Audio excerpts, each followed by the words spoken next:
Try. I'm with this cast of characters, so who knows what might happen. What's that mean? I don't know. I don't know what they're talking about. My mic's hot. Look, I thought I So I said can't beside you talk about to be anybody. good, but I went to sit over here now.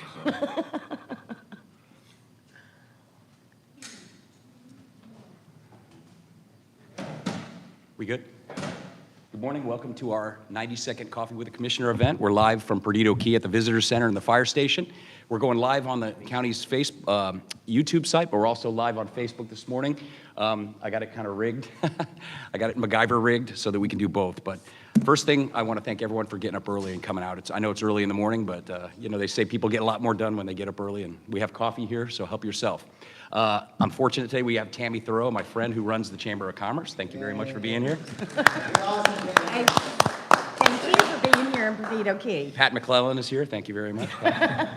Thank you. You Good want to to move that? No, up no, here? that's fine. I like it like this. Madeline can, No, that's good. It'll be fine. And then, of course, we have from the county, we have our County Administrator, Wes Marino. Good morning, Wes. Thanks for being here. Absolutely. And our Director of Public Safety, who's going to bring a pretty cool announcement, Eric Gilmore is here as well. So good morning, folks. Yeah. yay. Well, I want to, again, reiterate my thanks to everyone for being here this morning. I know it's early, and hopefully we'll have a few more folks coming in.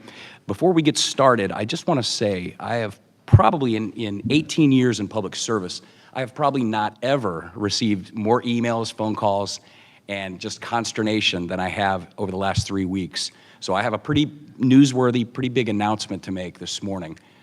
We have tried over and over to make that roundabout work.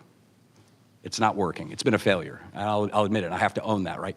But the rumble strips that were added, I had numerous constituents that came to me and said, Jeff, we got to slow the traffic down, especially coming west to east, or east to west, because people barely have to swerve to go through that roundabout, and they're driving straight through it. And that's what was happening. They were speeding right through it.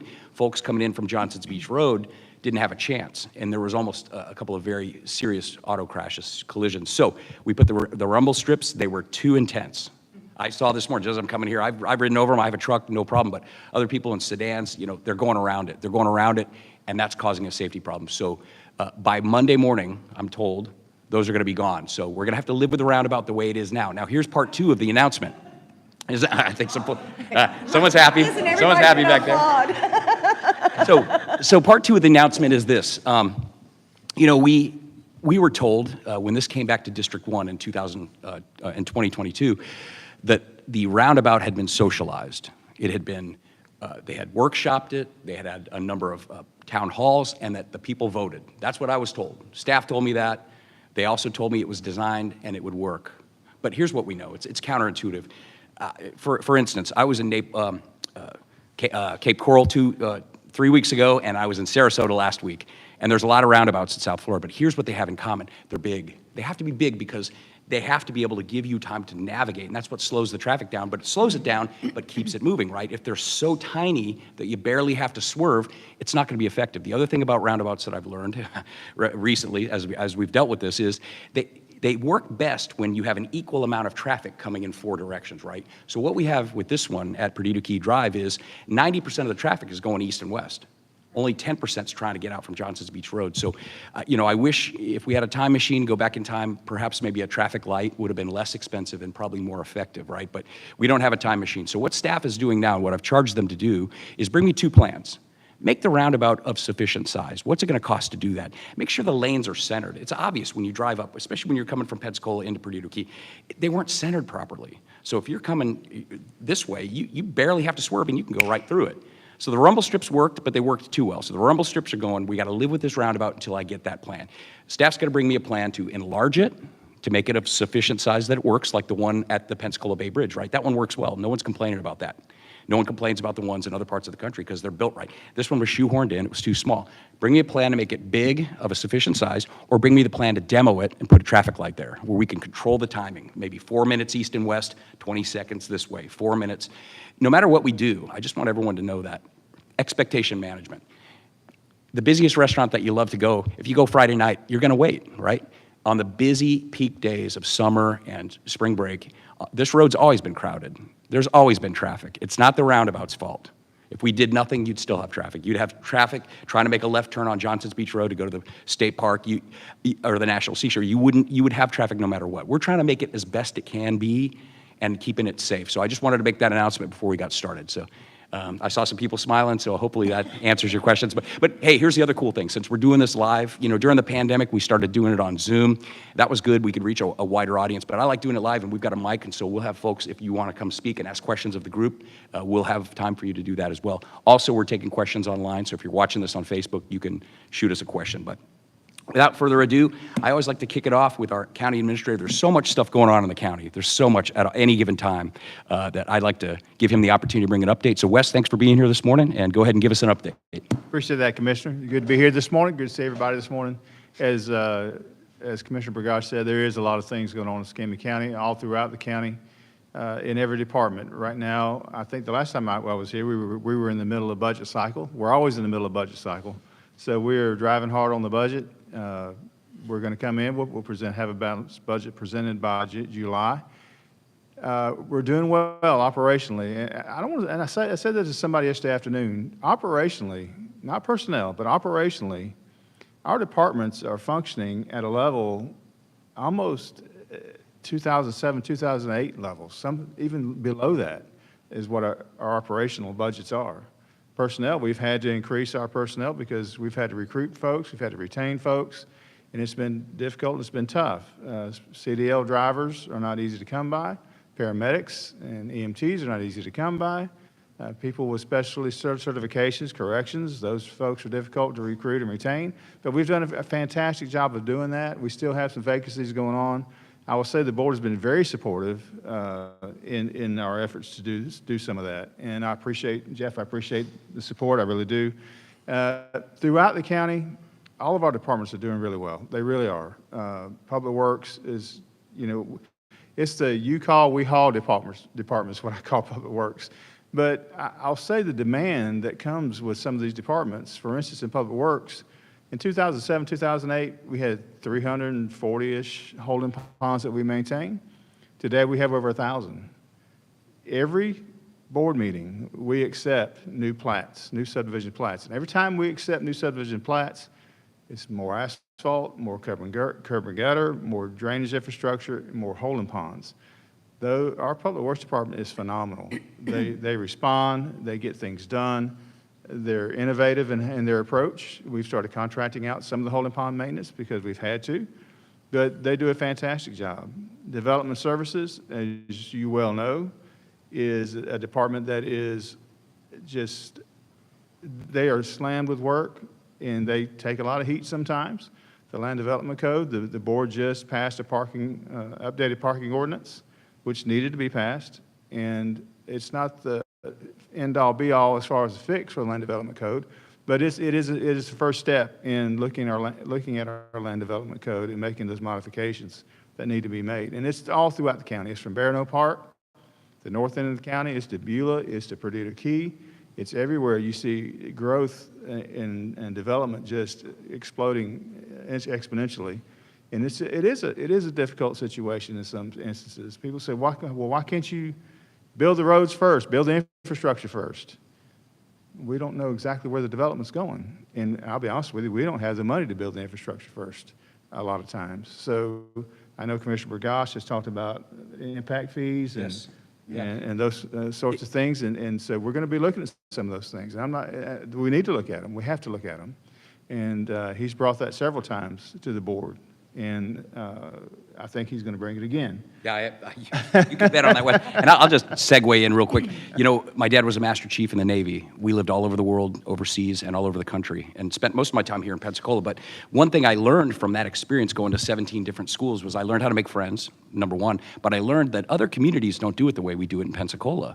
Escambia County didn't have zoning until the 80s, right? When I grew up here in the late 70s and early 80s, there was no zoning. You could put a double wide right next to a large house, and it was weird, right? They've adopted zoning in the 80s, and we had a land development code, and it's evolved. But one thing we never did that every other large county in the state does is we've never done any kind of concurrency. We ended that. The state ended it back in 2011, and we've never done impact fees. Now, I'm not a fan of making it punitive, but here's what I know. Other parts of the country, you don't get to put a 400-unit apartment complex in and just tell the county or the city, just deal with it, make some more roads and sidewalks. You don't get to do that. You have to pay for that, right? And so we're the only large county in the state that doesn't have some form of either concurrency, transportation mobility fees, or impact fees. You know, Administrator Marino is right. I've brought him multiple times. I brought that back. After the last election in 2020, I brought him in 2021. Christine Fanchi, a former traffic director, brought a presentation to the board about transportation mobility fees. Unfortunately, I did not have the votes to make that happen. You got to have, Commissioner Math, you have to have 3 votes. I brought it, we did a presentation, I didn't have the votes. I brought it again in 2022. I brought the idea of impact fees and or concurrency. Concurrency, I like better. It's better than impact fees because it allows the developer to make a choice. If he wants to build a large subdivision, for instance, next to a school that's already over capacity, well, then he's got to pay the school board a fee to mitigate that burden. Same thing for roads, stormwater infrastructure, and other public facilities. That way the developers can choose, okay, should I build here or should I build over here where I don't have to pay anything because the schools there are not over. I like that because it gives developers a little more choice. It used to be in the Land Development Code. It used to be in the state law. In 2011, Rick Scott took it out. He took it out. We were in a recession. We were having a hard time coming out of it. A lot of builders went under. That's a fact. In fact, I know a builder myself, very successful guy. During 8, 9, and 10, he lost his business, and he had to go back to teaching high school. Good guy. It's just the reality. A lot of people went out of town. It was a tough time. So Governor Scott and the Republican administration at that time, they took concurrency out of the state law. The county at that time put it in the Land Development Code. But in 2013, we were still lagging behind I don't know if y'all remember, but it was still rough. We were lagging behind the rest of the country. So the county at that time in 2013 took it out of the Land Development Code, and we've had nothing since. So we've had a lot of growth since then, as you know. District 1 has absorbed the brunt of that growth. Well, not only down here in the southwest section, but out in Beulah as well. So I think it's time for us to do something like that. And Wes, I will be bringing it back. I just want folks to know this is not a campaign issue. Again, I brought it in 2021. After the campaign, right? I brought it in 2022. It's something that we need. The citizens want it. Every town hall I give, I say, hey, do you support impact fees? Guess what? All green yes cards. Oh, I've never seen one person. Oh, I take that back. One developer was in the house one day, and in the back he put a red card up. But most people want it because it's counterintuitive. It's what we need. So, Wes, didn't mean to jump on your time, but you hit a hot button topic, so I figured I'd Y'all good, Commissioner. clarify. Yeah. The other thing I would say that I'm really excited and proud of in Escambia County is our ability to put work out, projects out, get projects done. Last year, we put over $100 million worth of projects on the street. That's not design, that's construction. That's actually projects in the ground. And District 1 has certainly appreciated a number of those projects, everywhere from French's Heights to Perdita Bay Boat Ramp, the multi-use path out here on the Key. There's just a number of projects. And somebody asked me yesterday, I met with a candidate for District 4 yesterday afternoon. He goes, you know, you're doing okay. How are you getting the work done? I said, well, when I stepped in this role, because I've been here long enough to know if you're going to be successful as administrator, you got to get work done. You don't have to be the politician, but you got to get the work done. So I started revamping our procurement division. You got to have a successful procurement division. When I stepped in, we had 1 person in procurement, 1.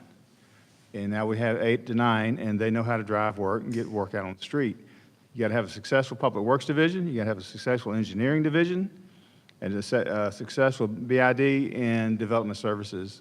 I'm not saying that all the other departments aren't important, because they are. Corrections is important. I'm not going to get on Eric's fire and EMS. I'm going to leave that to him. But you got to know how to drive the work, and we've been very successful at that. The board's been very supportive in our ability to shape the procurement division, and we're driving work all over Escambia County. And Wes, didn't we just promote the interim to a? We did. Let's give her a shout out because she's doing great work. Yeah, Lindsay Stevens has stepped in, and she was our interim procurement director. We just made her permanent at the last meeting. She is fantastic. We grabbed her out of Santa Rosa County, and she's building a good team down there. And the importance of being able to drive the work is just, you just can't understand the importance of it. It is, I've seen many an administrator go down because they can't get work out the door. And coming through my background through engineering and even public works, I know the importance of that and know how to do that. and I've got a good team around me. They support me, and so we can drive the work. And it's all over Escambia County. It's from every district has got big projects going on. District 1 has been very successful in funding and driving and getting work done. It's just, we've done great. We've done very well. And we've done it without increasing the budget, so the millage rate. Millage rate. Local option sales tax is our friend. Yes, it is. I will tell you, if it wasn't for local option sales tax, we would not be driving work. We have a couple more years left. We'll be on the referendum in 2026 to extend it another 10 years. I'll tell you, if it doesn't get passed, it doesn't extend, I'm going to retire and get out of here. Because it will not be a happy time around here. But we're doing really well as a county as a whole. There's a lot of good things going on in public safety, and I'm not going to get into all that. I'm going to let Eric speak to some of that. But we're doing really well. We really are. All of our departments are hitting on it. They're struggling. We still have a lot of vacancies, even after increasing pay rates and wages. We still have a lot of vacancies in some areas, but we're doing really well, honestly. We really are. And Wes, when we talk about these road projects that we're putting out, I know there's issues with that where we have to, we can't just go out and make something happen. We have to work with FDOT. A lot of our roadways, especially on the west side, are state roads, but we have been very, very successful. We've done Lillian Highway's fantastic 98. We got done Sorrento. We're working on that, and we've upped the priority of that. You know, that's a very dangerous road. Many of you drive it, and you know it. I had a guy this morning. I mean, it's 6 in the morning, right? I'm going 60 miles an hour. This guy's on me, and I'm thinking to myself, what are you late for? So I said, well, how fast do you want to go? I hate to admit it, I sped. I'm like, you want to race? Okay. But I shouldn't have done it. I shouldn't have to do it. It's a problem. That should be a 4-lane roadway. In 2014, it was keyed up. It was queued up. It would have happened. But elections have consequences. The new guy didn't want 4 lanes coming out of Perdido Key, and it's gone. But guess what? We've put it back on the front burner. It was number 18 on the TPO priority list. Number 18, it was a little languishing. We bumped it up to number 8. Stay tuned in June. It's going to get bumped up again. We've actually completed the PD&E, which is an environmental study we have to do before we build a road for that roadway. And now we're going to go get $2 million from a very creative source, the federal government, to get the design work done. We're going to push that project forward because the west side of Pensacola needs it. But I say all that to say, the county procurement office can do everything right, and things still take a long time because most of these roads are state roads. A great example, 9 Mile Road. We 4-laned it. It took forever. It's supposed to be done in 2019. I live right next to it. It's a state project, right? It's supposed to be done in 2019. 2020 rolls around, and they're still not done. And people would come to me and say, Burgash, what are you doing? How come this road's not done? And I said, look, we're doing everything we can. It should have been done. It's millions over budget, and it's behind. And I finally had to wear T-shirts that said, 9 Mile Road is a state project. It's a state project. They wanted my head on a stick. So, I mean, I say that in jest, but we have to work together with our folks from the state. And we've been very, very effective at that. In fact, we're starting a $60 million project right now in District 1 at Interchange Exit 5. So these things take time. Sorrento Road's going to happen, but we've done Lillian, we've done 98. We're working on Blue Angel. That's in process. There's just a lot of stuff going on, but it's not just something in our control. We have to work together with people at the state. And luckily, all 5 commissioners are part of the Transportation Planning Organization. They get a lot of the funding that flows through there, and we've worked well together to get that done. We have, and we have a great traffic and transportation engineer, Chris Phillips. Oh, yeah. He's one of the best. His relationships and his ability to work through FDOT and the TPO is just fantastic. And Jeff, there was an accident at Frank Reeder and Beulah the other day. And I was reading on North Escambia some of the comments. I'm like, how long is it going to take for somebody to blame the commissioner? Oh, first comment. I mean, the commissioner, y'all get blamed for everything. It doesn't matter what it is. It's raining today. Well, the commissioner should do something about that. Right. I mean, it's Build really a bigger umbrella. It really is like that, or it feels like that sometimes. Yeah, I mean, I will. Here's a spoiler. Spoiler alert. It's not my fault everything happens, right? The asteroid comes too close. You cannot blame the county commissioner, me or the other commissioners. But part of being a leader, and Wes, you know this too, we absorb a lot of blame for things that we can't control. You know what it is? It's not taking the blame. It's how you react to it. So I'm a guy who likes to find solutions. I'm getting beat up about the rumble strips. I own it, but I'm going to fix it, right? And that roundabout, I inherited it, but guess what? I own it, and I'm going to fix it. But I appreciate you saying that, because typically the first comment is, Jeff Burgash did. Yeah, it's amazing to me with social media these days, but we're doing great. We're doing good as a county. We got a lot of stuff going on in public safety, in EMS, in fire, and I could speak a while about that, but I got Eric Gilmore here, Public Safety Director, and there's a lot of things going on out here, actually on Perdita Key, and so I'm gonna let you take it and run with it. Absolutely, no problem. Thank you very much. First and foremost, all the things that happen, I carry your cards around and I give them out, so. You're the I'm the guy, so, I mean, that's how you're supposed to do it, right? That's what I was trained, so anyway, so. Smart man. Real quick, do want to just hit on lost real quick and let you know what lost dollars does for public safety. Our fire is generated by MSBU. It's $125 a year that you pay in for your fire MSBU. That $125 pretty much covers our salaries for our fire department, and some small capital equipment. So when we start talking about purchase of fire trucks, purchase of ambulances, building new fire stations, those lost dollars is what we utilize to go buy those high-end purchases. And let me give you an idea about a fire truck right now. So about 5 years ago, when we were looking at building some ladder trucks out and paying for the ladder trucks, and they're custom built. We had to put some cabinetry in them. We need to carry some extrication equipment, and so we got to design the truck a little bit. We could have got that truck for around $750,000 to $800,000 for a 100-foot stick, and that's high. That's pretty high. But we just purchased some ladder trucks here recently that was $1.2 million. They've gone up that much.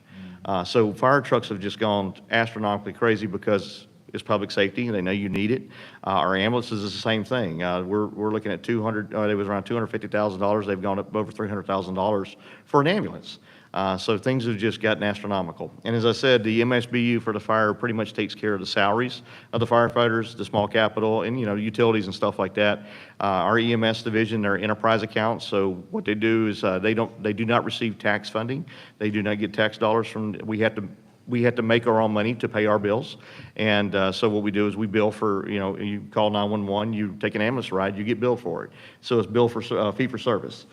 So we do not, so they generate their money that way. And then when you're writing off about $10.2 million a year in EMS because either people don't have insurance or they just don't pay, and that's what we wrote off last year was $10.2 million. So you figure all those ambulance calls and everything, and then still trying to make the pay the salaries and everything, it gets a little tough. So those lost dollars help backfill us and buy the ambulances and get the equipment that we need and get the fire trucks and everything that we need. So lost is very important, and a lot of it does go to public safety along with roads and engineering and everything else, but we are recipient of that as well and benefit the lost dollars in public safety. So I just want to plug that a little bit. So. But no, we've got a lot of good things happening out here that we're doing out here in Perdita Key and in public safety as a whole. My Chief Water Safety Officer, Dave Greenwood, and Alexander Johnson, my Deputy Water Chief, they've come out here. They went to all 4 beach exits. I know we've been talking about putting lifeguards out here. What's it going to look like? We've always had Johnson's Beach covered because we have Gulf Islands National Seashore. That was a contract that we've always had. So we've always had a presence at Johnson's Beach, but nothing at 1, 2, 3, or 4. And it's cut up because you got access 2 and 1, and then you've got private property, and then you got 3 and 4, and you got the state. So, but what we've come up with is a plan right now, and this is preliminarily, and this is what we plan to do right now. Not to say it's subject to change if we see something better, or throughout the season we might modify it. So just want everybody to understand that. But you will see a lifeguard presence out here, and we're going to start at Beach Access 2. So we are going to have a lifeguard stand that we just recently bought. It's going to be delivered here at Beach Access 2 sometime the first week of May is what we're hearing. And then we'll put a lifeguard stand out there. We'll have 2 lifeguards at that stand at Beach Access 2. We'll still have our contingency at Johnson's Beach or some kind of hybrid. And then we're also going to have a roving lifeguard out here in a truck going to 1, 3, and 4, just roving through. A lot of this stuff is preventative. So our lifeguards getting out there, getting out on the beach, walking the beach, talking to people, because there's nobody out there talking to them at 1, 2, 3, or 4. There's signs, but how many people read the signs or actually look for signs? Mm-hmm. I'm at the beach, it's sunny, it's sandy, I'm just going to go out there and have a good time. But we'll have a presence out here. Now, as I said, our plan is 2 at Access 2, 1 roving, and like I said, it might mix and match and hybrid, but we will have a presence out here throughout the summer, and we're looking at starting May 23rd is what we're looking at starting. Hey, Eric, can I ask you one? That's a fantastic piece of news, and I'm so happy to hear it. But I want to first thank the board. The board supported me in purchasing those lifeguard stands. Yes. They're about $65,000 each. They're not cheap, Yes. and of course, the cost of labor. But the one thing I would say is, can we, and Wes, maybe you can help, for the folks that come to 1, 3, and 4, perhaps we could put signage that, to let folks know if you're not a strong swimmer, these don't have a permanent presence, but Access 2 does. Because the other great thing about Access 2, and we got to make sure folks realize this, is once you park at Access 2, the beach, 75 feet of that beach between Access 2 and 3 is public beach. You can go use it. It's an easement that a lot of people didn't know about. We fixed it and got it taken care of. But that's a great place to have a lifeguard. But we should have signs at the other access saying, hey, if you have swimmers that are not strong and you want a permanent lifeguard or a permanent presence, go to Access 2. And by the way, kudos to the Parks and Recreation Department. If you've gone to Access 2 lately, number one, you realize we got rid of the rocks. The rocks that were all, it was uneven, there was pits, you leave, your truck has white stuff all over this. rained and Oh, it's terrible. limestone. It's a solid pavement now, and check this out, we got 6 additional spots. Now, it's hard to get excited about 6 spots, but 6 additional spots is a big deal, right? Especially out here where there's no parking. And we reconfigured the showers, there are now outdoor showers, and we have porta potties. Now, people have beat me up about that too, but I want to make sure that we get this on the record. We got rid of the permanent restroom because it was a vandalism magnet. It was a vandalism, and so we'd have the sinks ripped off the wall, we'd have the toilet knocked over, people would stuff the toilet paper rolls, down the toilet. We were spending tens of thousands of dollars. I'm just not gonna do it. If you have a facility like this that's occupied and staffed, the restrooms are beautiful. That's the way it works, but if you have an area that's not staffed, the restrooms are just gonna be a magnet. And I don't wanna get into the details of what we found inside those buildings, but it's disgusting, including hypodermic needles, other things, like used things that, you don't want to think about it. You want your kids in there. Bad things happen in spaces like that that are not staffed. So it's much better now. Next season, over the winter, we're going to do the same thing to Access 3. But I would encourage you, go to Access 3 right now. Look at the disgusting standalone restrooms. Well, they're probably locked because they're vandalized. And then go to Access 2. The porta potties get refreshed. The service comes out. If you want to take a shower, there's an outdoor shower, but you have 6 additional spots and you don't get white stuff all over your car. It's much better. And so next season, we're going to do that with number 3. But thank you to the Roads Department. Thank you to Michael Rhodes and Parks and Rec and Adam Reed. The staff of this county do amazing things. But I wanted people to know the rationale for Access 2, why we did that. Sorry, Eric, stepped all over your No, time. absolutely. Eric, talk about the flag warning system. I was going to hit on Between that. us, You know how I us and feel about Orange Beach. that. I was going to hit on that. You guys being in close proximity to Orange Beach. Orange Beach has a total different flag system than what we utilize over here at Pensacola Beach. And being that we're Escambia County, we're trying to be, the same. What we do in Pensacola Beach, we want to do over here as well. But I'm working with my guys out there, my 2 water chief officers, to determine if we need to do some kind of hybrid. So Orange Beach never flies a green flag. They don't even have green flags. Green flags don't exist. They always put a yellow up, and the yellow is, always be under caution, always swim at your own risk. At Pensacola Beach, we put green flags up, and we've tried to put green flags up out here. And there have been green flag days out here, and then you go down the road, it's yellow flag. Or you go to the state park, they've got a yellow flag up, and we're flying green. So we just stop putting flags up right now until we get a handle on this and make sure that we're all talking the same language and everything. You got some condos that are flying teal flags, or yellow flags, or orange flags, or anyway. So what we're going to do is we're looking at, do we need to do a hybrid? Do we need to mimic what Orange Beach is doing and keep a yellow flag up? But I want everybody to understand that the flag does not represent swimming conditions. It is not safe for you to go in the water. Everybody thinks that, okay, it's green, nothing can happen to me. The flag system is the rip currents, is what we're representing. So if we say it's green, it is a low risk for rip currents that day. It's not to say that it's safe. It's always dangerous. It's the Gulf of Mexico. It's always dangerous to go in the Gulf, okay? So you can never let your guard down. So a green flag does not equate safe to swim, nothing's going to happen. It is, we have low risk for rip currents today, low wave activity. Yellow is you need to be a strong swimmer because we have got immediate risk for rip currents, and then red, and then double reds, of course, red stay out of the water. So purple, of course, on both sides is dangerous marine life, and that's contiguous across the coastal area from state to state. But so we're looking at how do we get the messaging out without, just confusing everybody. So we're still working on that. We're coming up with ideas. We're looking at what the United Lifeguard Association say, what they say, what the state of Florida does across the state of Florida, because we still are in the state of Florida, even though we butt up to Alabama. So, but we want to make sure we're working the message out right. My water chief officer did meet with Orange Beach lifeguards over there. I think they're talking things through and trying to figure out how do we do this and how do we not mix the message up and confuse everybody, because, you know, you guys live here, you understand, you know what the waters are out there, but when we have visitors here, they don't understand that. So, but I think the biggest thing is making sure that everybody understands that that flag system is not for just safe conditions for you to go in the water. It is a rip current condition. That's what that represents. So we need people to get the message out on that. I know a lot of the condos and you, for visitors, y'all have information in your lobbies. And if you don't, we have pamphlets. We have that information that we can put in your lobbies or put in the rooms when people check in or whatever, and you can hand that out at the desk. So we want to get that message out to make sure everybody understands what that flag system means. And because we have two different systems, we're trying to figure out, do we need to modify out here? Because it was always concerned, what if, you know, why are we going to follow the same flags that Pensacola Beach has, because the conditions could be different. And we want to make sure that, that's why we're going to have our people out here. We're going to do what needs to be done out here versus what Pensacola Beach says and go across the board. So we even talked about, do we even need to call them Pensacola Beach lifeguards? Because now we are Escambia County lifeguards. We are across Pensacola Beach and Perdita Key. So, but we're still working that and trying to modify that, and we'll have a good message coming out. Hey, Eric, while we're talking safety, it's not directly related to Perdido Key, but it is the Perdido area. Station 20 on Bower Road used to service the Paradise Beach, Ramsey Beach area, the northwestern tip. We're going right into Alabama, and that station closed in 2018.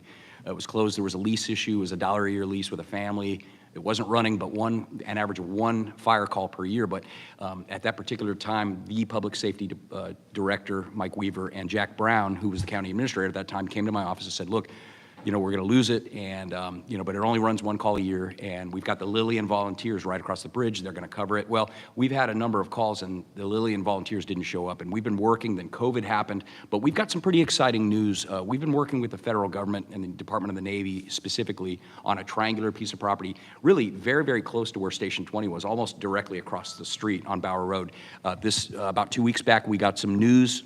We've got the lease agreement in hand. So, Eric, tell us a little about that. I mean, I kind of spoiled it a little, but where are we at with that and getting that station online? I know we bought a pumper truck. I know we've been talking about it, but where are we at with that?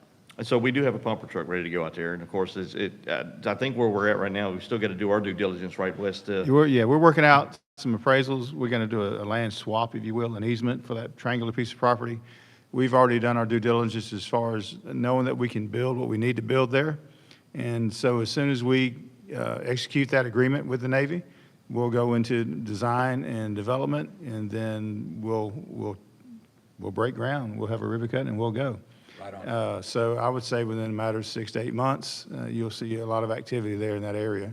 And it's a big deal. It's something that Commissioner Burgash brought to me. He says, hey, I got this, you know, we got this issue out here, and, you know, I was kind of told one thing, and it turned out to be something else. How are we going to solve it? And so we went to work, and we started trying to look for property, and we're working with the Navy, Steve Opalenik there with NAS, and the Navy has been very key in this effort. And it's been a little bit of iteration. Anytime you work with the federal government or county government for that matter, it takes a little time. But we've been diligent. Engineering staff has done a yeoman's job. Our real estate staff has also done a yeoman's job. So I would say within a matter of months, you will see quite a flurry of activity there on that property. We did go ahead and we found a pumper truck on the ground that was ready to purchase and ready to roll, and we went ahead and purchased it and to place there at that station. So it takes a little bit of time, but we have been working it hard. Absolutely. And I appreciate all the work that all the folks have done, and just a couple things on that. You know, in 2018, when I was told, you know, we can close it, it's not going to be an impact. The issue that was not brought to my attention when they you know, the staff said we're going to close it was the ISO rating for your property.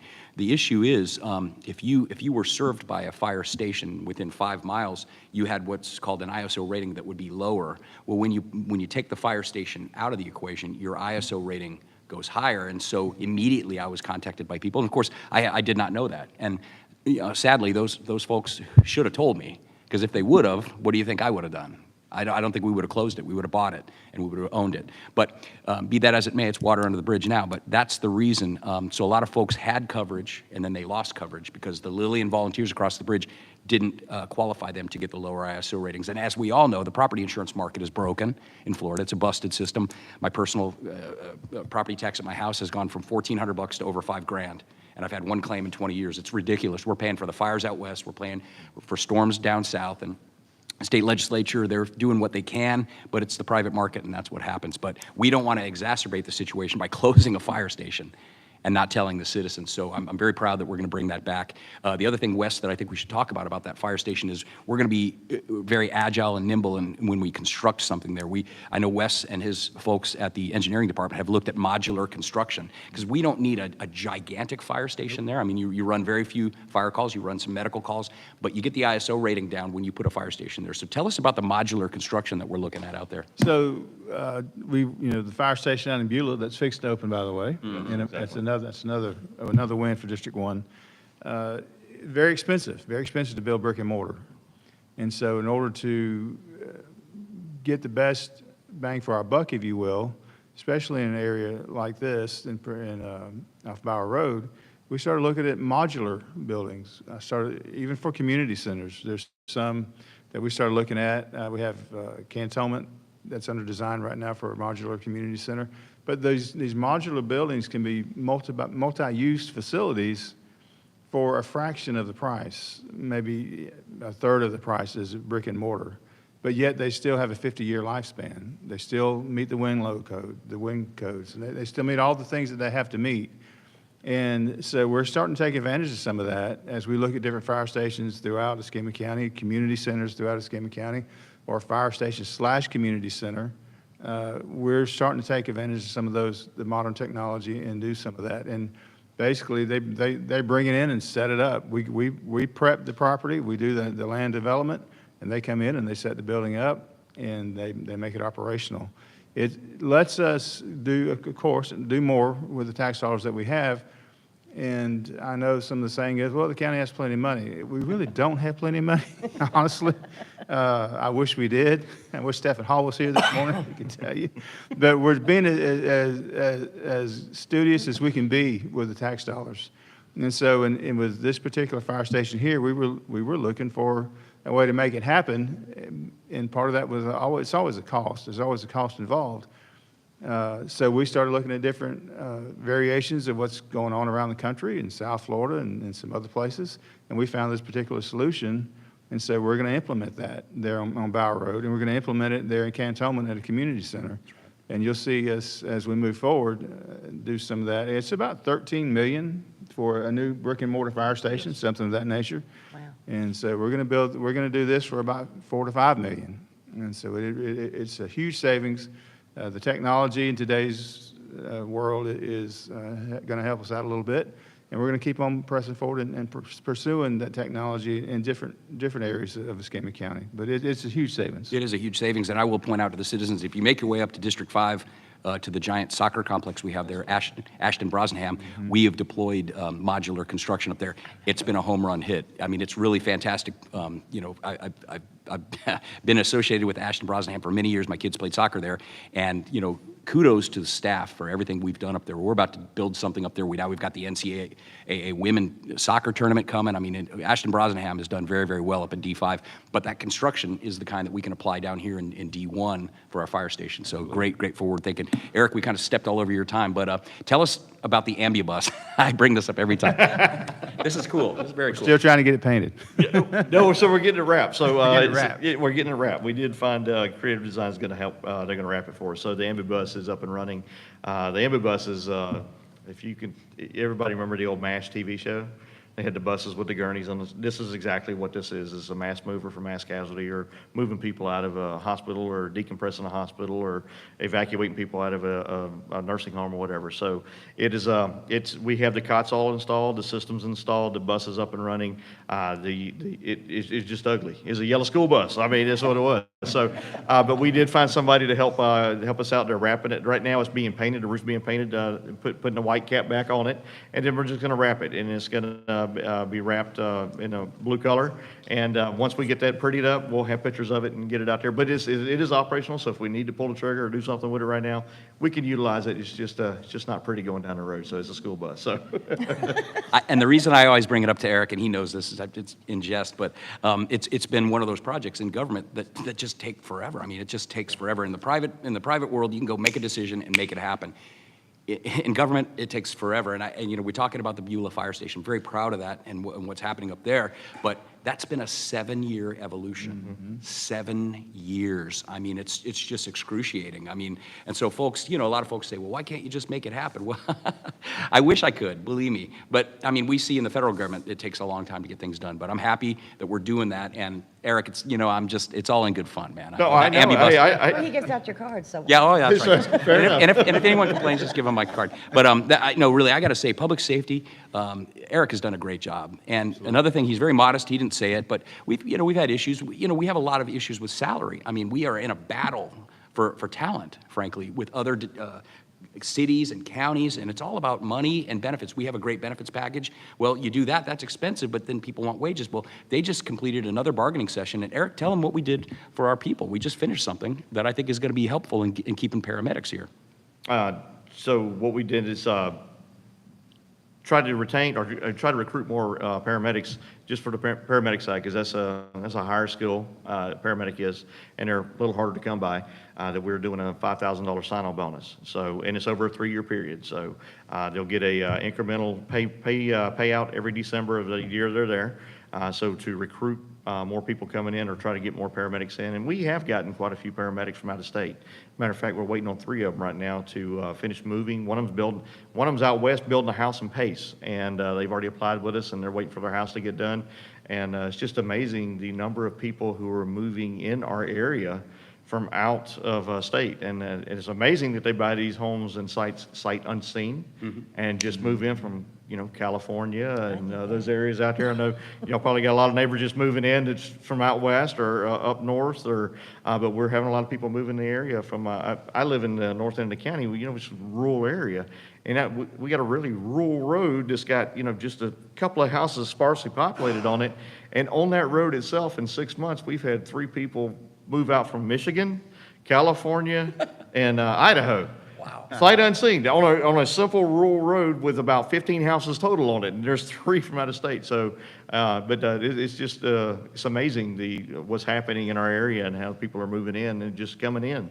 So, and like I said, that's at the north end of the county. It's, sparsely populated. So, but we do have that incentive program going on, which the board did approve, and we appreciate that. It's going to help us recruit and get more people, paramedics, outside talent, and draw them in. So, appreciate that. And I also we got a question here that came through, and it's about impact fees.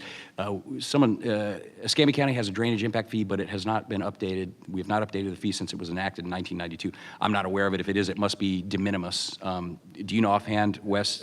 We do have an MSBU for the newer developed subdivisions. But that's not something. That's not an impact fee. That's No. an MSBU mainly to cover pond maintenance. And that would be paid by the owners of those properties, not Correct, the general tax. correct. That's- Okay. that's correct. Okay, well, that's good. Well, we've gone kind of long, but we're actually here to speak with Tammy Thoreau, who's the CEO of the Perdido Key Chamber of Commerce. And so, Tammy, we appreciate your hospitality today, bringing us out, and thank you for being here. Tell us who you are, what you do, and what's going on. Well, I'm the president and CEO of the Perdido Key Chamber, and thank you, all of you, for being out here in Perdido Key.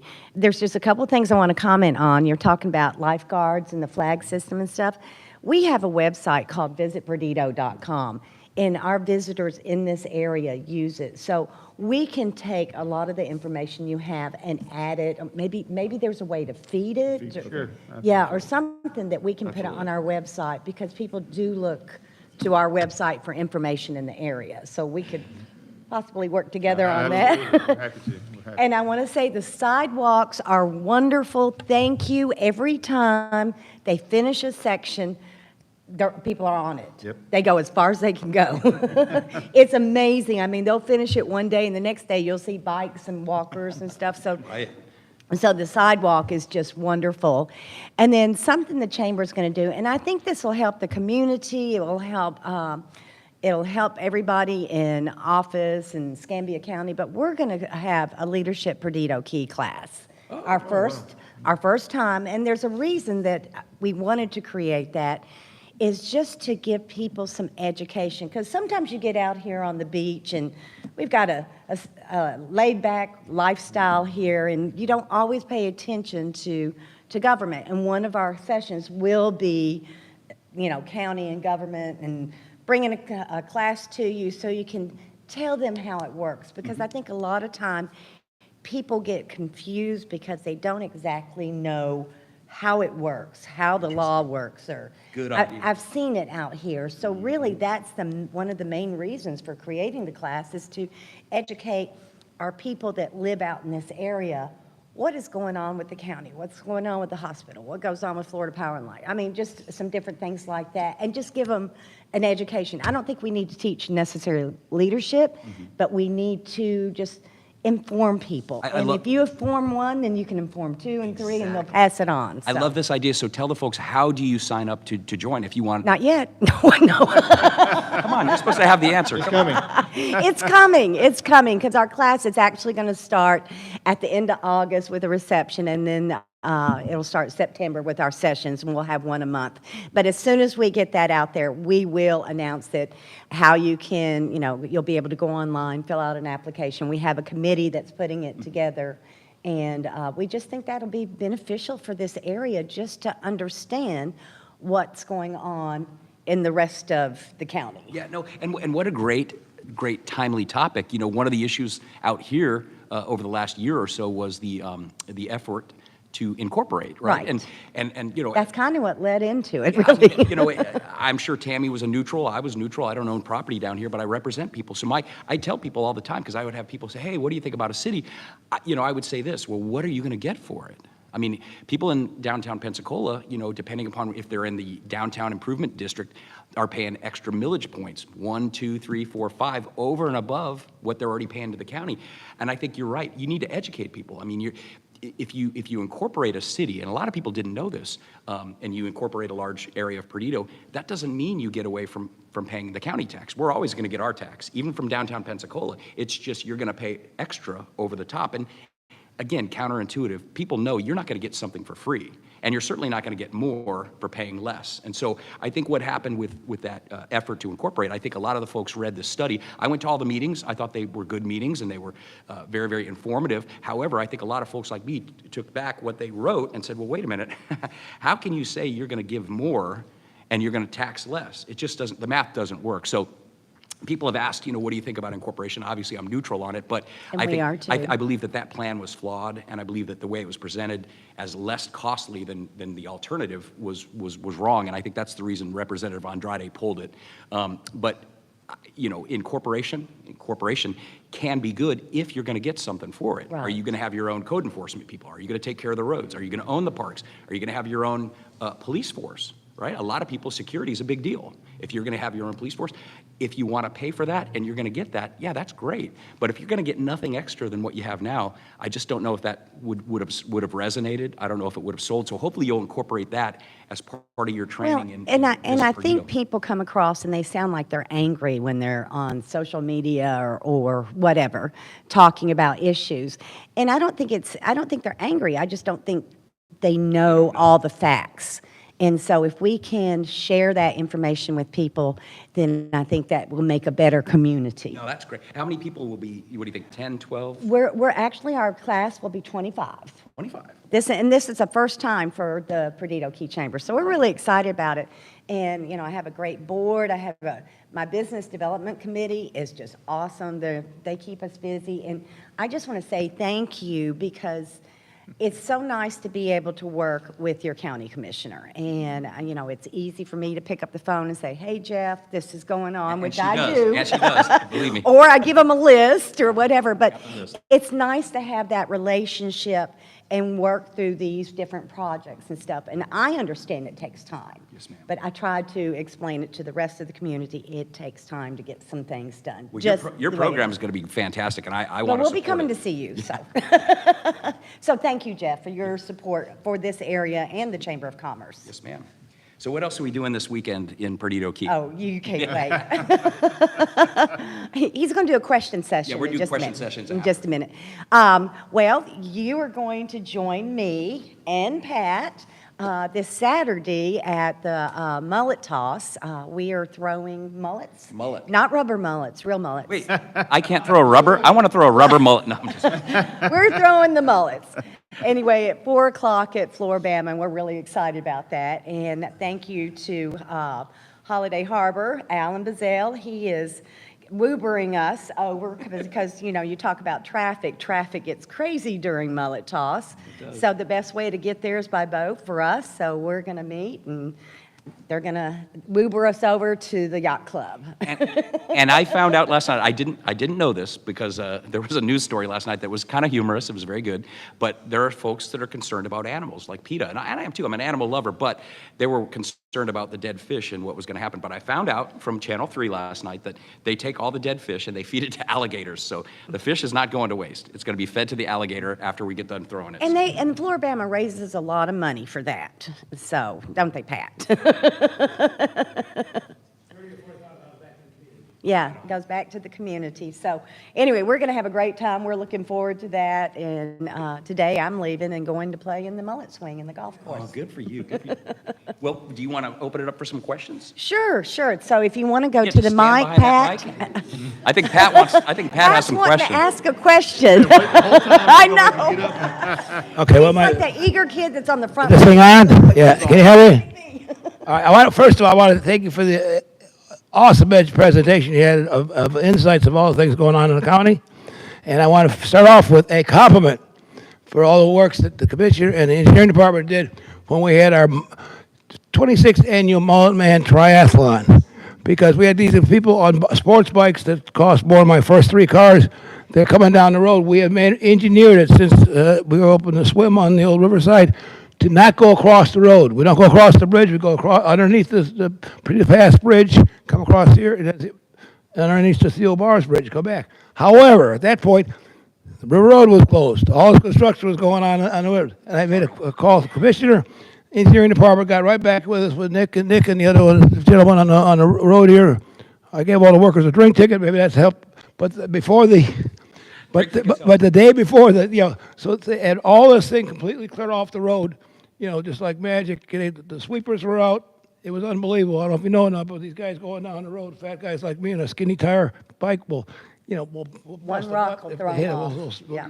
Pat, while you're up there, let me just say, so River Road, that was a tough project. I know Mr. Right. Gazelle, you and I talked about it, but my understanding is it's completed now and that road's back open. And Yeah, and that was wonderful. Okay, but it's That open was- to traffic. Okay, well, we're going to complete it, but at least it's Right. open. Well, anyway, so that's a compliment. That was just, they wonderful communication between our marketing director, Rachel, and the engineering department. However, speaking of bicycles, Yes, sir. with all these beautiful accesses, was this nice pedestrian passway down here and all this, the Freedom Road coming down from the state. How the heck are you supposed to come from west of Pensacola onto this beautiful beach if you don't have a car? Because if you take a bicycle, walk across that bridge, you're going to get killed or something. And there is not any mass transportation at all out here. And if you want to see this like Pensacola Beach, like they do with the ECAT and shuttle service, well, it would be nice to have at least something west of Walmart. I don't know if the ECAT goes to Walmart, but those poor guys at Corey Field and stuff like that can't get out this way. And anybody coming to the beach can't come out this way. There's absolutely no safe way to get out here other than individual vehicles. Yeah, and that's one of the concerns I have, and you can't get an emergency vehicle down Sorrento because it's 2 lanes. Yeah, well, that brings the problem. That begs the question. Brings the problem. Sorrento Road is insufficient for the building that we've allowed. Right. That's what happens. We allow things to be built. We're reliant on the state to keep up with us. Right. It's a state road, and they haven't. So, every time I talk at any group, I mean, we have to be pulling from the same rope. These roads have to be fixed. We fixed 9 Mile Road in Beulah. We're going to fix Sorrento. It takes time. But the issue that you bring is the Bars Bridge. The Bars Bridge. I mean, it's time. It's time for a replacement bridge, and we have to really advocate, all of us, to our state delegation. That's a state asset, but it desperately needs to be replaced because you're right. I wouldn't want to ride a bike over that. Are you kidding me? And then when you go over that bridge, I mean, you get a nice view from the top, but those expansion joints, they're starting to feel like the rumble strips. That's a problem because that means something's going on, right? So I'm not an engineer, but I slept in a Holiday Inn, and I can tell you something's going on when I start feeling like I'm on a rumble strip on the expansion joints. So that bridge is going to need to be replaced. We need to all start advocating. Perdido Key is important. You deserve your fair share of tourist dollars, which we're starting to do. You're going to see a lot of stuff out here, but you also deserve your share of state revenues. I mean, we've built a beautiful Bay Bridge in Pensacola. There's no reason why we can't do that. We need to start pulling from the same rope. I'm going to be number one pushing that in the TPO, but we got to get Sorrento Road done. But that, to your question, is the reason. Because no matter how you get down Sorrento, then once you're at Sorrento at the Bars Bridge, how do you get over?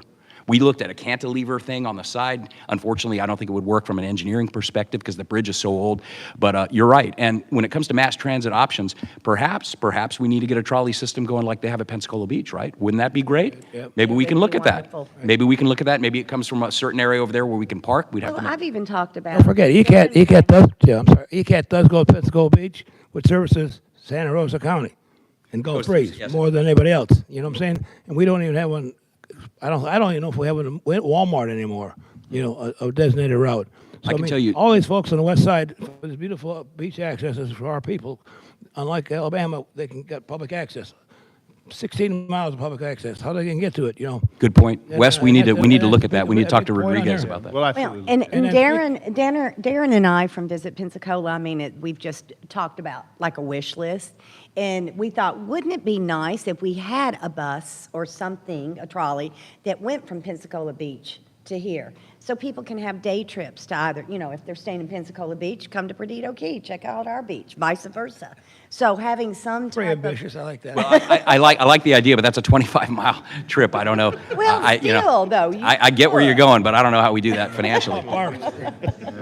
That's true. That's true. Yeah, they take buses to casinos, don't they? I mean, you know. Right, and Jeff, just one last thing, and I'll sit down. Is speaking of concurrency, maybe retroactively for that new project that went in to build a road east underneath the bridge. Yes, thank you for bringing that up. Yeah, absolutely. Another great project that I Yeah. inherited. Didn't know about it. The district reverted back to me, and it really points to a blind spot that I believe in our county codes. And I've mentioned this from the dais during our meetings, and it gets back to if you're going to put that many units onto an area that really already has insufficient roads, you've got to at a minimum notify the neighbors, right? Notify the people. So. I think we need to redo the entire land development code. I ask that at every town hall that I do, and everyone says yes, because right now, without concurrency, without impact fees, they can go in and build an Altura, and it's never even going to come to the board. I'm going to repeat that. It never came to the board because everything they did fit within our current codes, which is very, very much tilted in the favor of developers. Now, if you're a developer, you like that.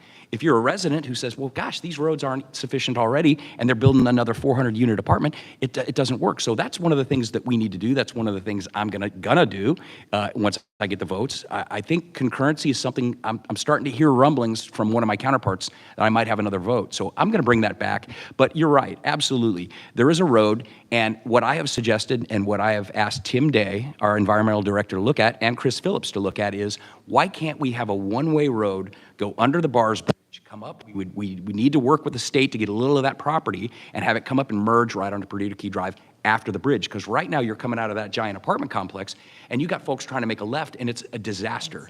Someone's gonna die. It wasn't well thought out, and it's one of those reasons why we need transportation concurrency. If you have that in place, before those guys build, you gotta say, well, how are you gonna mitigate it? And you're gonna pay for it. We don't have that now. They just get to do it, and we do this. We shrug our shoulders, and that's going to come to an end. We're going to fix that. It needs to be fixed for the citizens, but you're absolutely right. But we are looking at that. It's a tough challenge because there's some wetlands, right? There's some wetlands. Anytime that you're going to infringe a roadway into a wetland, there's all kinds of extra studies that you have to do. But it can be done, and I believe it needs to be done. In the meantime, people are going around Zodiac, going around, and they're catching Inter-Area Point Road, but that's creating other problems, right? It's traffic for those It's traffic for those folks. So I believe there's a second way, and I am looking at that. And Chris Phillips and Tim Day are looking at that. And if we can do it, we're going to fund it out of local option sales tax. And I also want to put a plug in for local option sales tax. I was on the school board for many years. We had a half penny local option sales tax. In the county, we get a penny. I can tell you, as we grow and we get bigger, we get more and more money for that. But, like everything else, things cost more and more. You heard Wes talk about the fire stations. I will just tell the citizens, thank you for your generosity. Other parts of the state, right next door in Santa Rosa, they give them, I won't use this word, but they give them heck every time, and sometimes they don't approve it, right? We're fortunate we have a benevolent community that approves it because we did $100 million in projects last year. It generates $62 million a year. That penny generates 62 million. And the great thing about that is it's a sales tax, right? So everybody pays. That means 40% of that is generated from people coming to visit our community. That means that's less of our ad valorem property tax revenue that we have to use for these projects. So it's a great revenue source. I hope that the citizens will renew it. I believe that they will. And not only does it pay for infrastructure, it also pays for great things like economic development, like bringing good companies like Navy Federal Credit Union into our community to provide good jobs for our kids. Remember, in the 80s, when people would graduate from high school, there were very limited job opportunities, other than in the tourist hospitality business or the government industrial complex. If you didn't have an in at the base to get the good GS job, or you had to leave town. A lot of us left town.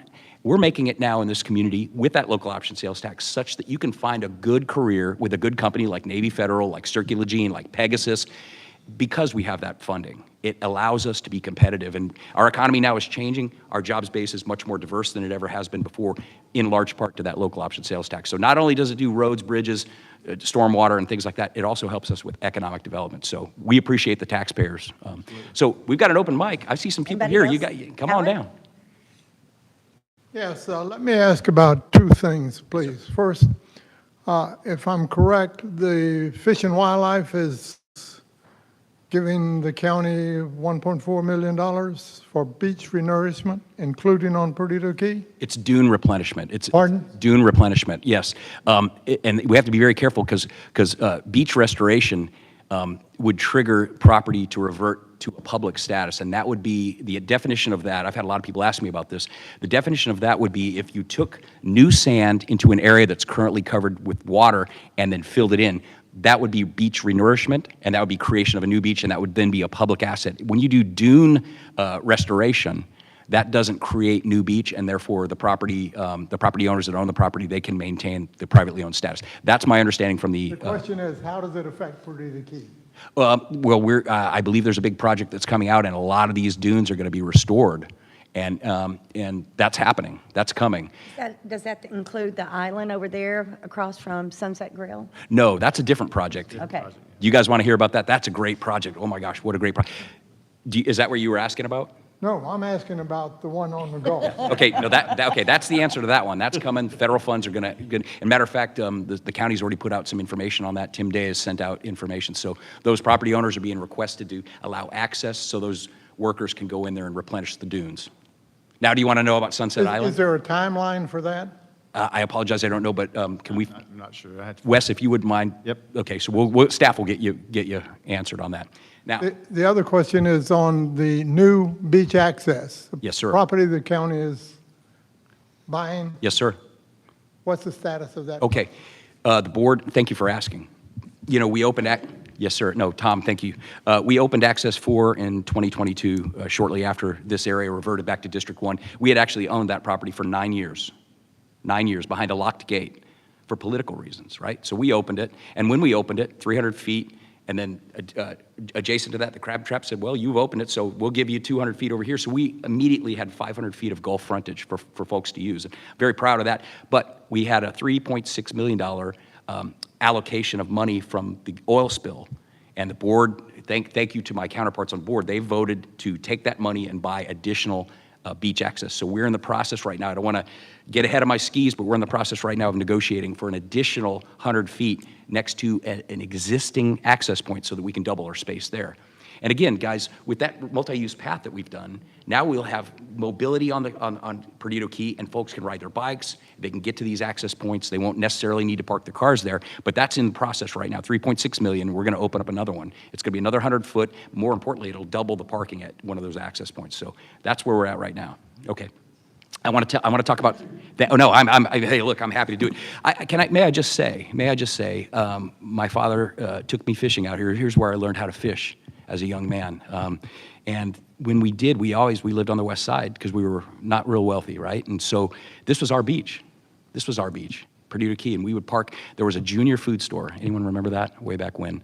And we would park there, and we would walk up and down this beach. It was beautiful. We would catch, all kinds of fish, and I just loved it. And, fast forward 30, 35 years, and we had all these no trespassing signs everywhere.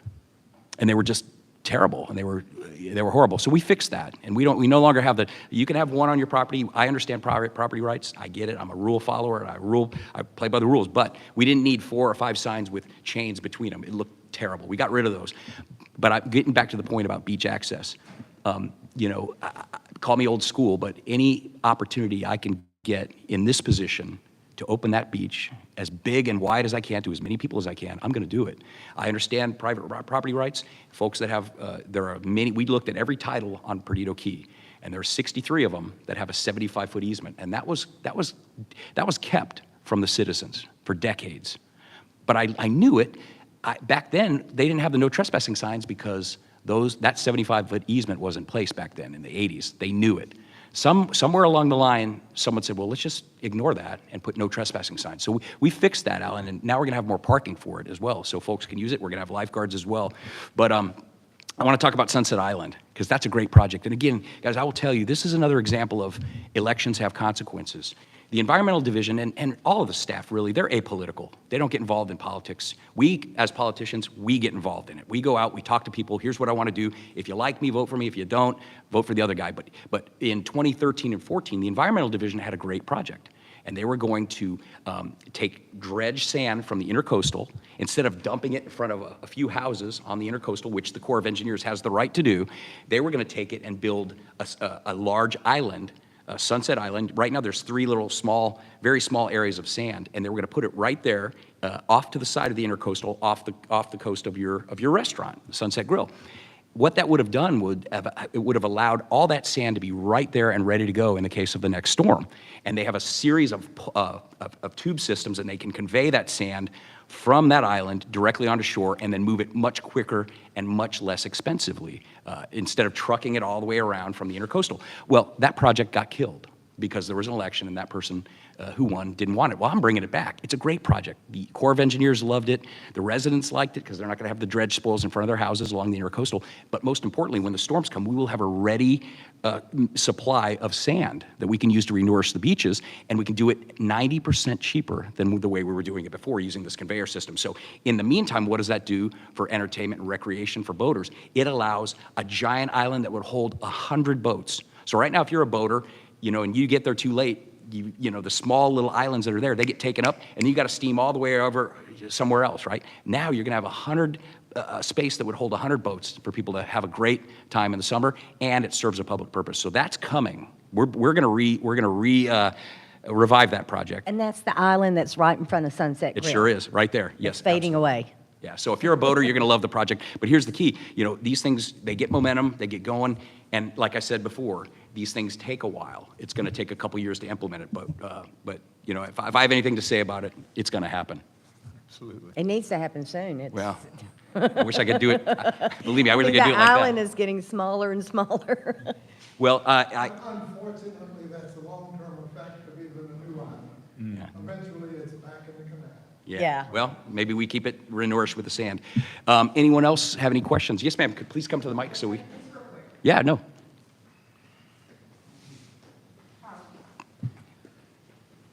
My name's Sharon Lynch. We own property in Lost Key and at Grand Caribbean. And thank you so much for getting rid of the rumble strips. You're welcome. Because we're in the west building, sitting on the balcony, I know it's first world problems, but guess what? It was rattling the windows when those semis would hit those rumble strips at 45 miles an hour. I'm like, what in the heck is that? My dog's scared, so. Sorry, Sharon. Yeah, no, I appreciate your quick response. I really do. No, Sharon, I got it. Sharon, like many others, sent me an email and said, "What in the world is going on?" Yeah. I'm going to paraphrase, but some were nicer than others.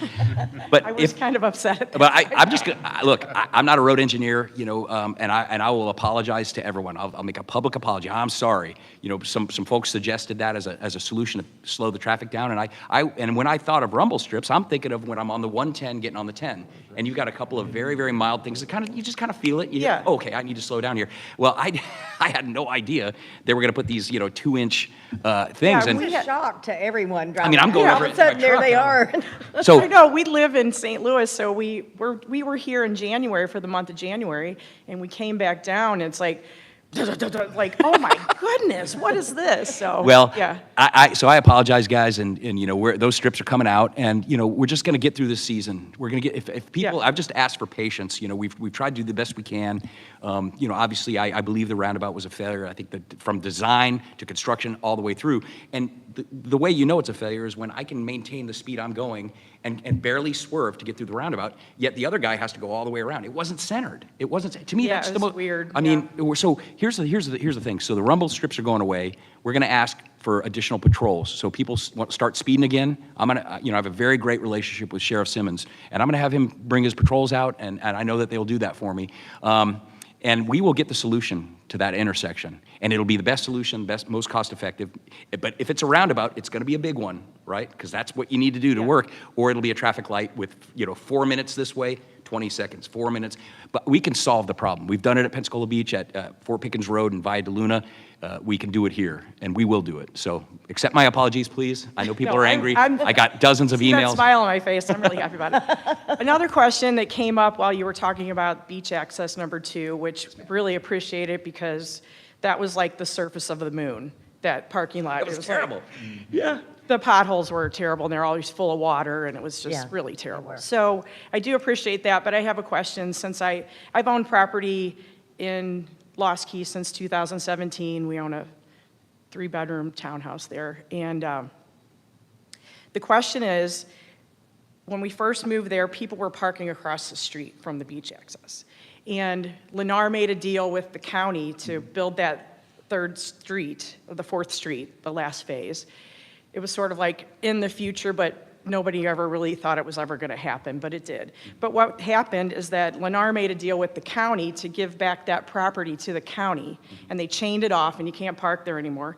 Is there any plans or maybe something in the future where we could get some more parking for that beach access? Because now you're saying they're going to have a lifeguard, and more people are going to want to go to that access. That's a great question. Maybe you don't know, maybe you didn't know that happened. No, but if for some reason, and we'll check that because we have the habitat conservation plan and we have the beach mouse, and there's Right.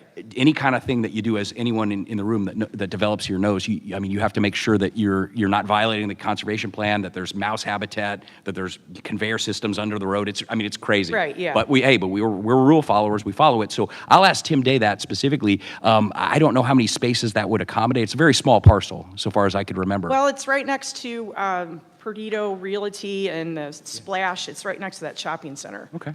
It's in between And our a lot of entrance- times, the Escambia County Sheriff sits there in that. Yes, that's where you but can- yeah, It's people almost used- at the crosswalk. Yeah, and it's an Yeah. old building that was washed away probably during Ivan, 2004 maybe, whenever that went through. Well, I will certainly follow up on that. And Okay. if we're able to do it, of course, all of the above. I really want more parking out there, and, we're concentrating on, the beachfront, because that's Yeah. where folks want to park, but. But like- maybe just put that in your Oh, thinking cap, maybe. It's getting asked today. All right, thanks so much. Thank you so much, That's all I got. Mrs. Lynch, for coming. Well, and that's an issue out here, Jeff, is parking. People love our beaches. They want to come. We don't have enough parking for everyone. I know, and it's going to be a problem, but we're And we working. don't charge, which makes it even more desirable, especially for our friends in Alabama. Well, I will say this, Tammy, there's folks, as I said before, I was on the school board for 10 years, and we have what are called Title I schools that are very economically disadvantaged, a lot of children in extreme poverty, and it's almost sad to say, but there are some kids in Escambia County whose parents struggle paycheck to paycheck, and they never get to go to the beach, right? Pensacola Beach, forget it. But the west side, Perdido Key, was always a place where they could come. And, this 2 weeks from now, we'll have Rosamund Johnson Day at the beach. It was named after. And anything I can do for the citizens to have free parking and allow these kids to be able to come to the beach, I'm going to do it. And, sadly, we had some drownings last year, and that's why I'm proud that we're going to have lifeguards for the first time ever at our public beach access points. I'm thankful to my board members and Eric for making that happen. But back to the free parking, I want to keep it free, because I want kids whose families really are living paycheck to paycheck, at least to be able to drive here and maybe go fishing for the day and enjoy a day at their beach. It's sad to think about kids that live in Pensacola, Florida, and can never go to the beach. So anything I can do to help those kids get out there, I want to do it. Yes, sir. Hey, Jeff. Terrence Brotherton. I belong to your military appreciation committee within the Perdido Key. Thank you. I'm the lieutenant governor for the Kiwanis, and we do a lot of stuff with your parks and recs. And I wanted to have 3 things I'd really like to talk about. Okay. Number 1 is I want to appreciate what Parks and Rec is doing with us. We just donated a bunch of equipment for Perdido Kids Park. As you know, Perdido Kids Park is not maintained probably as well as it could be, okay? Again, getting back to your point about if there's a restroom out there, there's going to be vandalism, And you guys, I know, replaced the normal toilets and all in there and put steel ones in, much like, you know, you'd be in an inmate. But your guys are working really well with us, and I want to thank you for that, number one, okay? Number two, you just brought it up. I wanted to remind you that we are going to have Rosamond Johnson Day out here in 2 weeks, and we're going to be helping the chamber to help with that, and the chamber is very supportive of that. And number three is really the one that I'm up here to talk about more than anything, and that is, I'm really frustrated, okay? And that is, when Gene was in office, we were able to see things that were going to come through, and you know, things are going to be planned, and we had infrastructure thought about, and those types of things. And I'm out off of Inverarity Point Road, okay, on Perdido Bay. When that, and now, hey, we keep seeing construction starting to go, oh, maybe we're going to get a restaurant out here. No, another RV and boat parking. And I think that, and then we saw that we thought we were going to have an old folks home out there off of Inverarity, and I think that the former commissioner made some money off of that, and he became part of Redfish. And then I'm now almost trapped off of Inverarity Park Road, or Point Road, because of the traffic coming in and out of there. I know you've talked about traffic. You know it's the infrastructure is a problem. It's not just traffic. It's all the infrastructure we're having problems with. I'm probably the voice of your silent majority. It's frustrated. Okay, I'm here in this beautiful paradise. I graduated high school here over 50 years ago. I came back for my parents, much like you with your being in the military. In fact, my dad worked with your brother on doing some things. So, anyhow, I'm frustrated about being trapped in there. We need to figure out some way to maybe stop these large mega things happening. Make it so that we have, I would really like to have some restaurants out here. I don't know if you can do anything about that, but. Terrence, man, can I just tell you, I feel your frustration. I moved to the house that I bought 20 years ago, and not in Perdido Key, but in District 1 up in Beulah. And part of the reason I moved there was there was just a few subdivisions. It was wooded. I liked it. It was bucolic. It was out but close enough, 1 mile from the interstate. And I knew Pensacola, if you can get near that interstate, you can get anywhere you need to go. But over the last 20 years, I mean, it's just blown up. Yeah. I mean, it has blown up. And I think part of that is because, growth is good, but it has to be managed properly. Other parts of the country, you add another lane if you're going to add, 1,000 houses, or you add a school. And we have not had a mechanism by which we could do it. So I would say the frustration is real. I share the frustration. But the way to make a change is you've got to lobby the commission. You've got to come, you got to bring 5, 8, 10 people every week and say, we need concurrency back. It needs to be put back in the land development code. And look, when it comes to restaurants, no one is more frustrated than me. I have been, watch, these guys know, because it's like a tired trope. I live in Beulah. We don't have one full-service restaurant, not one. We've got 85 car washes, 66 self-storage units. We got Tom Thumb. We got the roller hot dogs, the microwave burritos. But I can't go anywhere and have a glass of wine and a steak. So I share your frustration. I tell people all the time, because people, believe it or not, I get beat up for lots of things. The asteroid's going to hit us. Why is another car wash coming? We have zoning classifications for land. What the private market builds there, we can't control. We can say no. We can say no if you want to build a cannabis shop next to a school. Yeah, we can say no. But if it's commercially zoned and it's capable of holding either a car wash or a full-service restaurant that I would like, the people that are savvy and then invest their capital in a private market are going to do their studies, their due diligence, and if they're going to make more at the car wash, they're going to build the car wash. So there's nothing that I or anyone else can do about that. I've been there 20 years. I still don't have a restaurant. I want to have a restaurant before I leave. You're going to get a Wawa, though, Jeff. I'm going to get a Wawa. I mean, that's the other thing. We got lots of gas stations. We got self-storage facilities. But I know that's not your answer, but I would say this. We need concurrency, and we needed it 20 years ago. We have a master plan out here. I strongly support it. In fact, I'm building a master plan, and we're gonna finish it in August out in Beulah. It's 20 years too late. You have to have these things before the development comes. We've had a master plan for For 10 years. Yeah, For 10 we've had years. it, but I don't think anybody's ever followed it. No. But Well, the master plan your doesn't, Sidewalks come from the master plan. and the master Oh, no, plan that for was, Perdido Key that was does, a subsequent meeting that your predecessor sold people on, but that was a good thing. Yeah. He actually did one thing good. well, but I would say that master plan doesn't cover the Altura development, because that's on the other side, right? So a lot of folks, I want to make sure people know, because there's two sides to the development story, Terrence. The folks that actually buy property out here, it's a big frustration. It's very difficult for them to develop the property because of the beach mouse and these other things. So, but concurrency, impact fees, and a land development code update are what I'm going to work to do. And I've been working it. I'm going to continue to do it. Thank you. Thank you. All right, where are we at on time? We're good? Okay. Well, hey, any final thoughts? We'll go right down the row. Wes? No, I just appreciate the opportunity to be here this morning. A lot of good things going on in Escambia County, a lot of good things going on in District 1. So if you ever need anything, please give us a call. You can access through District 1 office, 595-4910. You see Mr. Jesse Casey right there. He's been out in the area and out in the district doing good things. So just give us a shout anytime you need anything at all. Eric? Yeah, thank you for having us out here today. I enjoy getting out and doing this. We've only done it here twice in real time. So anyway, Yeah. so enjoy it. So, but I do want to just make I don't want to rain on anybody's parade or anything, but we do have hurricane season approaching us. They have said it's an above normal season. It doesn't matter what the predictions are. It just takes one. Our emergency management staff is ready to come out, and if you guys want some training or you have a civic group that need to talk to, disaster guides or anything, please contact us. We're more than happy to come out and get everybody prepped and ready to go. And David is holding one of the guides up in the back of the room. So, just thank you for having us and hosting us today, and I enjoyed it. Thank you very much. Thank you, Eric. Tammy? I'm just thrilled to have y'all out here. You can do this more than once a year, you know.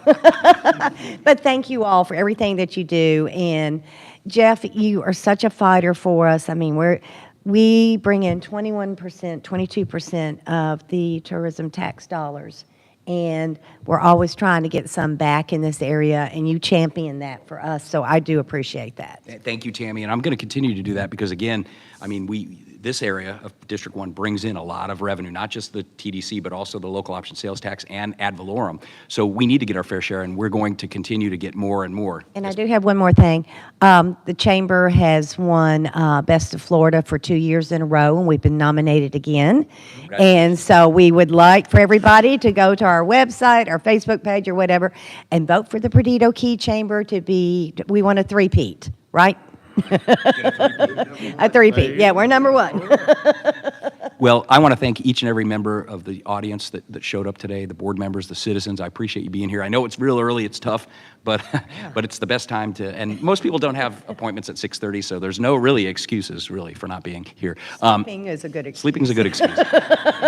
There's plenty of time to sleep later. But I want to thank Wes for being here. I want to thank Eric. I want to thank Tammy for being here. I want to thank David Hero and the team from Escambia County for being here. I want to thank my District 1 field rep, Jesse Casey. I'll tell you what, if you need anything done in District 1, you can call my office, and Jesse Casey is the man. He goes out, he's a humble servant, and he will help us. 595-4910, ask for Jesse Casey. He will, I mean, I'm sorry, man, I'm going to give you a lot of extra work, but I got your number now. but we appreciate him. And Gail Preston just joined the District 1 office. She's doing a great job. She's helping us out. My previous intern, Kevin Harmon, great young man. He's made a decision. He's no longer going to be with us because he's joining the United States Navy. He's going to be a pilot. So I'm really proud of him. He's been a great kid. He's got a bright future. But we're here to serve. That's what I want to leave you with. And we used to do these live in a really intimate settings at different restaurants before the pandemic. We started doing them Zoom. But, I really like the dynamics of seeing people. It's hard looking into a screen.